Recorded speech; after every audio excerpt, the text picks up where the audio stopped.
जय हिंद। जी गंगा क्लास में आपका स्वागत है। आइए आज हम लोग बायोलॉजी के क्लास को आगे बढ़ाएंगे। पिछले क्लास में हम आपको बता दें कि जो पिछला क्लास आपका हुआ था उसमें हम आपको पढ़ा रहे थे भोजन के पाचन के बारे में, और भोजन के पाचन को पढ़ाते समय हम आपको बता दिए थे यकृत के बारे में पढ़ा चुके थे, और साथ ही साथ हम आपको बता दिए थे यकृत के अलावा कि जो अम्ल होते हैं वो कैसे भोजन पे प्रभावी होते हैं। अर्थात हम बता दिए थे कि जो पीतरस का जो कार्य होता है, क्या क्या होता है, ये काफी डिटेल से हम आपको बता दिए थे कि पीतरस कैसे काम करता है, और साथ ही साथ उसका स्राव कहां से होता है और वो इकट्ठा कहां होता है। ये सारा चीज जो था वो काफी हम लोग डिटेल से समझ चुके थे।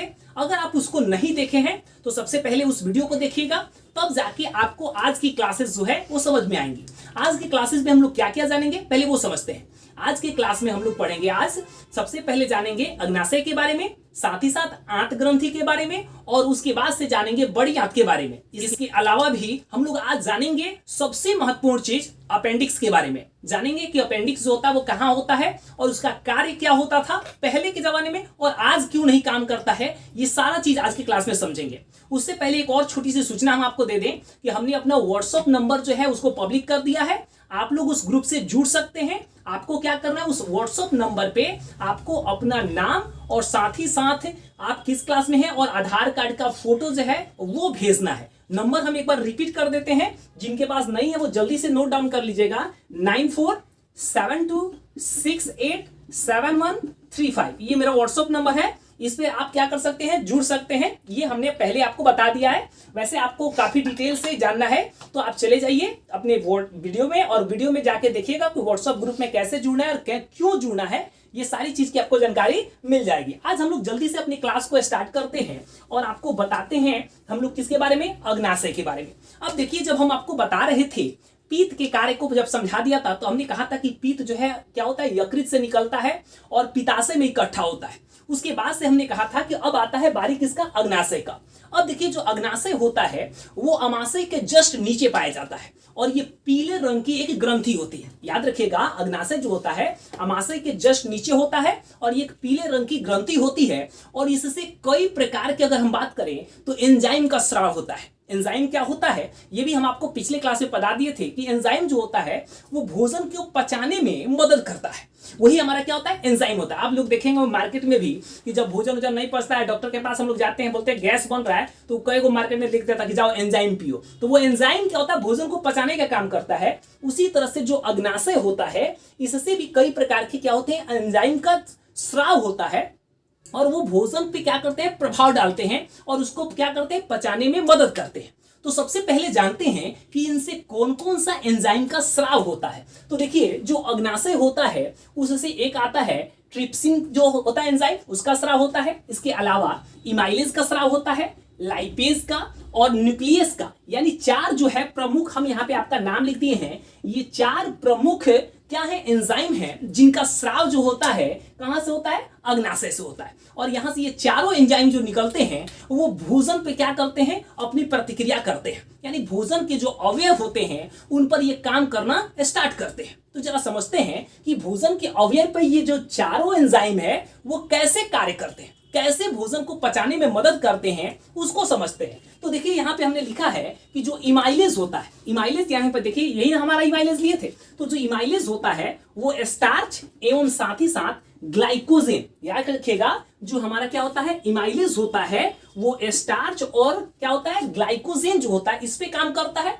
और इस पे काम करके इसको किसमें चेंज कर देता है, तो याद रखिएगा माल्टोज में इसको बदलने का काम करता है। वैसे ही अगर दूसरा हम लोग बात करें तो देखिए यहाँ पे लाइपेज है, दूसरा एंजाइम जो है कौन सा है, लाइपेज है। लाइपेज जो होता है देखिए वो क्या करता है, ध्यान दे देखिएगा, इमलिस्कृत जो वसा होता है उस पर काम करता है, और इसको वसा अम्ल और साथ ही साथ ग्लिसरॉल में तोड़ने का काम करता है। इसके अलावा एक और एंजाइम होता है, जरा उसको समझिए, न्यूक्लियस के बारे में। न्यूक्लियस जो होता है और साथ ही साथ न्यूक्लिक एसिड, ये दोनों जो होते हैं आपस में मिलते हैं और किसका निर्माण कर देते हैं, तो न्यूक्लियोइड्स जो होता है इसका निर्माण करने का काम करते हैं। तो कहने का मतलब है कि हमारा जो अग्नाशय होता है इसका ये जो चारों हमारे क्या हो गए, तो आप याद रखिएगा एंजाइम हो गए, और ये भोजन के अवयव पे कैसे कार्य करते हैं उसको हमने बता दिया। सबसे प्रमुख बात जरा समझिएगा, ये जो आपको हमने यहाँ पे स्ट्रक्चर लिखा था, ये स्ट्रक्चर को बस आप थोड़ा बहुत याद कर लीजिएगा, लेकिन हम आपको बता दें एग्जाम की दृष्टि से, क्लास 10th एग्जाम की दृष्टि से हम बता दें कि ये एग्जाम में अभी तक कभी भी क्वेश्चन नहीं पूछा है।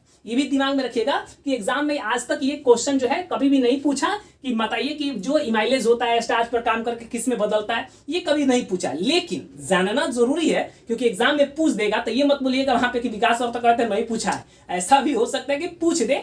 इसलिए आपको एक बार क्या करना है, इसको जल्दी से कवर भी कर लेना है, याद भी कर लेना है। तो ये था हम लोग का किसका, अग्नाशय के बारे में। अब हम लोग जानेंगे आंत ग्रंथि जो होती है उसके बारे में, अर्थात आंत रस कहां से निकलता है और उसमें कौन कौन से एंजाइम होते हैं और वो कैसे कार्य करते हैं उसको जरा समझते हैं। तो आइए बोर्ड को क्या करते हैं, इरेज करते हैं और आपको बताते हैं आंत रस के बारे में। आइए अब समझते हैं हम लोग आंत ग्रंथि के बारे में। इसके पहले जस्ट हम आपको बता रहे थे अग्नाशय के बारे में। अब अग्नाशय के बाद से बारी आ चुकी है किसके बारे में, तो आंत ग्रंथियों के बारे में। आंत ग्रंथि के बारे में अब जब आया है तो हम लोग जानेंगे कि जो आंत ग्रंथि होती है वो कहाँ पाई जाती है। तो सबसे पहले याद रखिएगा, जो छोटी आंत की दीवार होती है उसी में आंत ग्रंथियां पाई जाती हैं, उसमें बहुत सारी आंत ग्रंथियां पाई जाती हैं, और उसी से जो स्राव होता है उसको हम लोग आंत रस के नाम से जानते हैं। अगर साथ ही साथ हम आपको यहाँ पे बता दें कि आंत रस को हम लोग एक और नाम से जानते हैं, क्या कहते हैं उसको, सकस एंट्रिकस। याद रखिएगा, सकस एंट्रिकस के भी नाम से जाना जाता है। किसको, तो आंत रस जो होता है उसको। तो क्वेश्चन आपसे पूछ सकता है कि आंत ग्रंथियां कहां पाई जाती हैं, तो आंत ग्रंथियां जो होती हैं छोटी आंत की दीवार में पाई जाती हैं। फिर आपसे क्वेश्चन पूछ सकता है कि बताइए कि छोटी आंत की जो दीवार में आंत ग्रंथियां पाई जाती हैं उससे जो स्राव होता है उसको किस नाम से जाना जाता है, तो उसको सकस एंट्रिकस के नाम से जाना जाता है। ये याद रखिएगा। ये जो आंत ग्रंथियों से हम लोग का क्या होता है, एंजाइम का स्राव होता है, ये भी भोजन के अवयवों को अपना प्रभाव डालने का काम करता है। जरा समझते हैं कि ये भोजन के अवयवों पर कैसे प्रभाव डालता है उसके बारे में। देखिए यहाँ पे हमने लिखा है कि पेप्टाइड्स जो होता है वो और पेप्टोन आपस में जब मिलता है तो वो निर्माण कर देता है किसको, तो याद रखेगा एमिनो अम्ल का निर्माण कर देता है। इसके अलावा देखिए जो लाइपेज होता है वो और बची हुई एम्लस्कृत वसा जो होती है, ये दोनों जब आपस में मिलते हैं तो किसका निर्माण कर देता है, तो यहाँ देखिए वसा अम्ल का, और साथ ही साथ ग्लिसरॉल का निर्माण करने का काम करता है। तो ये जितना भी रिएक्शन होता है वो सारा रिएक्शन किसकी वजह से हो रहा है, तो आंत ग्रंथि से जो निकला हुआ है कौन, सकस एंट्रिकस यानी आंत रस, उसी की वजह से ये सारा अभिक्रिया हो रहा है। इसके अलावा देखिए यहाँ पे इन्वर्टेज लिखे हैं और प्लस में जो सुक्रोज होता है ये आपस में मिलता है तो किसका निर्माण करता है, तो ग्लूकोज का, और साथ ही साथ फ्रक्टोज जो होता है इसका निर्माण करने का काम करता है। इसके अलावा देखिए माल्टेज जो होता है वो जब मिलता है किससे, माल्टोज से, तो ये दोनों आपस में मिलते हैं तो क्या करते हैं, तो ग्लूकोज का निर्माण करते हैं। इसके अलावा क्या होता है, जो लैक्टेज होता है वो जब लैक्टोज से मिलता है तो ग्लूकोज और साथ ही साथ ग्लैक्टोज का निर्माण करने का काम करता है। तो ये जो जितना भी हमने आपको ये सारा अभिक्रिया बताया, ये सब का सब आंत ग्रंथि से जो आंत रस निकलता है उसकी वजह से ये अभिक्रिया होती है। फिर वही बात, ये एग्जाम में अभी तक कभी भी पूछा नहीं है, लेकिन आपको क्या करना है, थोड़ा थोड़ा सरसरी नजर से इसको भी पढ़ के रखना है। छोटी आंत में जब भोजन जाता है, और छोटी आंत में हमने आपको बता दिया था कि 3 प्रकार के जो रस होते हैं उससे क्या होता है, भोजन का पाचन होता है। एक हमने बताया था पीत रस, दूसरा हमने बताया था अग्नाशय रस, और तीसरा बताया था आंत रस। तो तीनों के बारे में हम लोग पूरा डिटेल से पढ़ चुके हैं। छोटी आंत में क्या होता है ना कि भोजन का पूर्णतः पाचन की क्रिया जो होती है वो समाप्त हो जाती है, और जब भोजन की पूर्णतः प्रक्रिया समाप्त हो जाती है तो छोटी आंत की जो दीवारें होती हैं वो भोजन का जो पचा हुआ भाग है उसको अवशोषण करने का काम करती है। अवशोषण का मतलब जो उसमें लिक्विड पार्ट होता है उसको सोख लेती है, और सोखने के बाद से उसको कहां डाल देती है, तो रक्त में डाल देती है। याद रखिएगा क्या करती हैं वो, कि उसमें का जितना भी लिक्विड पार्ट होता है उसको सोख लेती है, और सोखने के बाद कहां डाल देती है, ब्लड में डाल देती है। अब देखिएगा जब अगला चैप्टर हम आपको श्वसन पढ़ाएंगे तो वहां पे हम आपको बताएंगे कि जब भोजन का पचा हुआ भाग का जब ब्लड में डाल दिया तो ब्लड में गया तो उसके बाद से कैसे वो ऊर्जा का निर्माण किया, ये श्वसन का जो चैप्टर है वहां पढ़ेंगे। लेकिन बस यहां याद रखिएगा कि छोटी आंत में भोजन का पचा हुआ भोजन था, पूर्णता पाचन की क्रिया हो गई, उसका जितना भी अवशोषण का काम हुआ छोटी आंत में हो गया।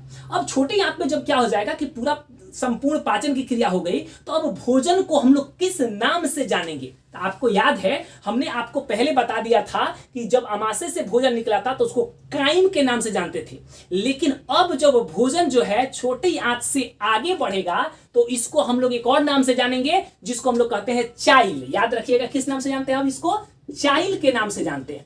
अमाशय से जब भोजन पच के आगे बढ़ता है तो काइम कहलाता है, और छोटे आंत में जब भोजन का पूर्णतः अवशोषण हो जाता है तो उसको हम लोग अब चाइल के नाम से जानते हैं। अब देखिए ये जो चाइल है यानी छोटी आंत में भोजन का जितना भी पचा हुआ भाग रह गया वो यानी पचा हुआ भाग तो उसने अवशोषण कर लिया, और पचा भाग यानी चाइल जो है अब आगे बढ़ेगा। जब आगे बढ़ेगा तो कहां जाएगा भाई? तो अब आगे बढ़ के वो पहुंचेगा तो हम लोग की कहां पे? तो बड़ी आंत में। कहां पहुंच गया है? बड़ी आंत में पहुंचा है। बड़ी आंत जो होता है ना उसके दो भाग होते हैं। बड़ी आंत के दो भाग होते हैं, एक होता है क्लोन और दूसरा जो होता है वो होता है मलाशय। अब देखिए कोलन लिखा है, कोलन भी कहीं कहीं पे आपको मिल जाएगा पढ़ने के लिए। तो कोलन और मलाशय, मलाशय को एक और नाम से जानते हैं रेक्टम। याद रखिएगा ये बड़ी आंत के दो भाग होते हैं। बड़ी आंत के क्वेश्चन पूछ जाएगा ऑब्जेक्टिव में कि बड़ी आंत के कितने भाग होते हैं? तो दो। कौन कौन? कोलन और साथ ही साथ मलाशय या रेक्टम। अब देखिएगा जो कोलन होता है इसके भी तीन भाग होते हैं। कौन कौन? ऊपरीगामी क्लोन, दूसरा हो जाता है अनुप्रस्थ क्लोन, और तीसरा जो होता है अधोगामी क्लोन। ये तीन भाग में क्या होता है? बटा हुआ रहता है। तो ये है क्या बड़ी आंत के कितने भाग होते हैं उसके बारे में। अब जरा समझते हैं एक और चीज, जहां पे बड़ी आंत और छोटी आंत ज्वाइंट करती है। जैसे थोड़ा देर के लिए समझिए कि ये बड़ी आंत है और ये छोटी आंत है, आके ये आपस में मिला। जहां पे मिलता है ना वहां पे क्या होती है? एक नली होती है। उस नली को हम लोग सिक्कम कहते हैं। क्या कहते हैं? सिक्कम। याद रखिएगा, देखिए हमने यहाँ पे लिख दिया है कि जहां पे बड़ी आंत और छोटी आंत आपस में मिलती है उसको हम लोग क्या कहते हैं? वहां पे जो पाइप की जैसी संरचना होती है उसको क्या कहते हैं? सिक्कम कहते हैं। और सिक्कम के ऊपर उंगली के जैसे, हम लोग का जो उंगली है ना, इस उंगली की जैसी एक संरचना होती है जिसको हम लोग अपेंडिक्स के नाम से जानते हैं। फिर से समझिएगा, हमने क्या कहा? छोटी आंत और बड़ी आंत जहां पे आपस में मिलते हैं उस वहां पे हम लोग जो संरचना होती है उसको सिक्कम कहते हैं। सिक्कम के जस्ट ऊपर उंगली जैसी एक संरचना होती है जिसको हम लोग अपेंडिक्स के नाम से जानते हैं। ये अपेंडिक्स जो है वो हमारे शरीर में, याद रखिएगा, क्या है? तो अवशेषी अंग का काम करता है। अवशेषी अंग क्या होता है? तो वैसे अंग जो पहले काम करते थे लेकिन अब काम करना बंद कर दिए। तो भाई पहले क्या काम करता था अपेंडिक्स? तो देखिए जब आदि मानव जब थे तो वो लोग क्या करते थे कि पत्ती उत्ती खाते थे, पेड़ पौधों की पत्तियां खाते थे। तो जब पेड़ पौधों की पत्तियां खाते थे तो पत्तियां किस चीज की बनी होती हैं? याद कीजिए, हमने आपको बताया है कि पेड़ पौधों की जो पत्तियां होती हैं उसमें कोशिका भित्ति होती है, और कोशिका भित्ति सेल्यूलोज की बनी होती है। तो वो जब सेल्यूलोज खाते थे तो ज्यादा मात्रा में सेल्यूलोज जाता है। और अभी आपको थोड़ा दिन पहले जो क्लास था उसमें हम आपको बताए थे कि सेल्यूलोज का जब पाचन की क्रिया बड़ी स्लो होता है, इसीलिए तो शाकाहारी जीवों की जो आंत की लंबाई होती है वो बड़ी होती है। तो भाई जब हम लोग पूरा सेल्यूलोज खाएंगे तो भाई पाचन तो बड़ा धीरे धीरे होगा। तो उस समय ये अपेंडिक्स जो था उस सेल्यूलोज के पाचन में हमारी मदद करता था। लेकिन अब तो हम लोग उतना खाते नहीं है, तो जब खाते नहीं तो इसका यूज होना बंद हो गया, तो धीरे धीरे ये काम करना बंद कर दिया। ये हमारे शरीर में अवशेषी अंग है। कभी कभी इसमें क्या होता है कि भोजन के कुछ कण फंस जाते हैं तो इसमें इन्फेक्शन हो जाता है और वो सूजन हो जाता है, जिससे हमारे पेट में बहुत ही भयानक दर्द होता है। तो डॉक्टर के पास जाइएगा तो वो लोग क्या करते हैं? ऑपरेशन करके और इस अपेंडिक्स को काट के हमारे शरीर से बाहर निकाल देते हैं। अगर मान लीजिए कभी आपका ऑपरेशन हुआ और आप चाहते हैं कि आपका अपेंडिक्स काट के निकाल दिया जाए तो आप उस समय भी निकलवा सकते हैं, क्योंकि ये हमारे क्या है, हमारे दैनिक जीवन में उसका कोई भी उपयोग नहीं है। तो ये था किसके बारे में? अपेंडिक्स के बारे में। भोजन का जो पाचन का क्रिया था वो बड़ी आंत पे पहुंचा था, बड़ी आंत के क्लोन में पहुंचा, क्लोन से आगे बढ़ते हुए मलाशय में पहुंचा। जो बचा खुचा अवशोषण का काम होता है बड़ी आंत में हो जाता है, और जो बचा हुआ पार्ट रह जाता है यानी जिसका पाचन लगभग अवशोषण हो गया और जो भोजन का कुछ अवयव बच गया, वो क्या होता है? हमारे शरीर में मल द्वार के द्वारा समय समय पर हमारे शरीर से बाहर निकल जाता है। तो ये एक तरह से समझिए कि पूरा का पूरा हमने इस चैप्टर में स्ट्रक्चर पढ़ा कि भोजन जब करते हैं और हम लोग क्या करते हैं? पैखाना करते हैं, वहां तक का पूरा स्ट्रक्चर हमने आपको क्या कर दिया है? बता दिया है कि भोजन का पाचन कैसे होता है। तो आज की क्लास में हम लोग का इतना ही टॉपिक कवर करना था, क्योंकि आपका जो चैप्टर है वो यहाँ पे समाप्त हो गया है। अगला जो चैप्टर होगा वहां से हम लोग शुरुआत करेंगे, तो वो नए क्लास में शुरुआत करेंगे। हाँ, आपको बता दें कि अगला जो हम लोग का टेस्ट होगा ऑब्जेक्टिव का, वो बायो का टेस्ट होगा। याद रखिएगा, बायो के ऑब्जेक्टिव टेस्ट होगा बृहस्पतिवार के रात के 9 बजे से। याद रखिएगा, बृहस्पतिवार के दिन रात के 9 बजे ऑब्जेक्टिव टेस्ट होगा किसका, बायोलॉजी का। तो आप लोग को उम्मीद करते हैं कि वीडियो पसंद आया होगा। साथ ही साथ आप लोग क्या कीजिए, वीडियो को लाइक कीजिएगा और शेयर करना नहीं भूलिएगा। वीडियो देखने के लिए आपका बहुत बहुत धन्यवाद।